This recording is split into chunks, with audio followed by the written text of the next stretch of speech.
Market structure जेव्हा बनते त्यानुसार आपल्याला फॉलो करणं गरजेचं आहे. जेव्हा मार्केट वर जात असते तेव्हा आपल्याला बाय द डीपमध्ये कंटिन्यू कॅन्डलवर कंटिन्यू ट्रेडमध्ये किंवा कंटिन्यू कॅन्डलमध्ये एंट्री घ्यायची असते. परंतु अप मार्केटमध्ये आपण हायर लेवलला एंट्री घेतो आणि फसतो.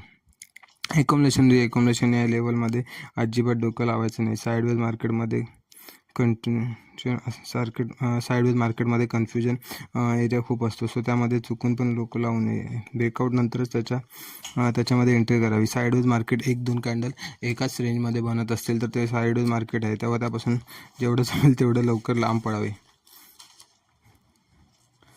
माझं लोन वाढल्याचं कारण मी लोन काढून ट्रेडिंग केली. लोन फेडण्यासाठी त्या ट्रेडिंगमध्ये डुबल्यानंतर परत दुसरं लोन भरायला काढल्यानंतर ते लोनचे अर्धे पैसे ट्रेडिंग अर्धे EMI भरण्यात घालवले. परत सिमिलर तसं करत असल्यामुळे माझं लॉस वाढत गेलं. बट माझा ट्रेडिंगमध्ये फोकस आला नाही आणि ट्रेडिंगमध्ये नंतर EMI भरण्याचा प्रेशरमुळे मी ट्रेडिंग करायला लागलो. त्यामुळे अजून ट्रेडिंग विस्कटली.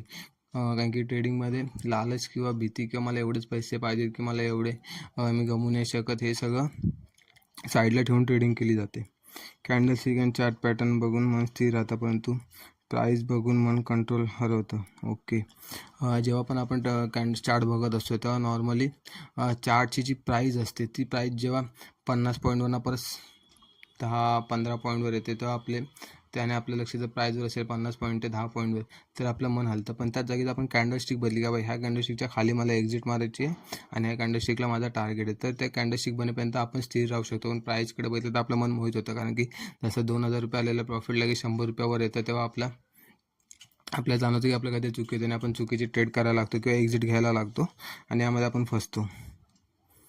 क्वांटिटीमुळे पूर्ण सायकोलॉजी बिघडते. सगळ्यात इम्पॉर्टंट आहे क्वांटिटी. आपण किती लॉस घेऊ शकतो हे पहिलं आपल्याला बेअर करणं गरजेचं आहे. आपण अनावर्य क्वांटिटी घेतो आणि त्यामधला जो लॉस होतो, फॉर एक्झाम्पल की आपल्याला असं वाटलं चल 30 रुपयात 900 क्वांटिटी भेटते, मी पटकन घेतो आणि 10 पॉईंट किंवा 5 पॉईंटमध्ये मला एवढे पैसे भेटतील असं समजा आपण जे एंट्री घेतो, तर तेच जे 5 पॉईंटचे 10 पॉईंट जेव्हा खाली येतं तेव्हा आपली सायकोलॉजी पूर्णपणे बिघडून जाते. मग आपण प्रॉपर सेटअप फॉलो न करता उलटे सुलटे ट्रेड मारायला लागतो.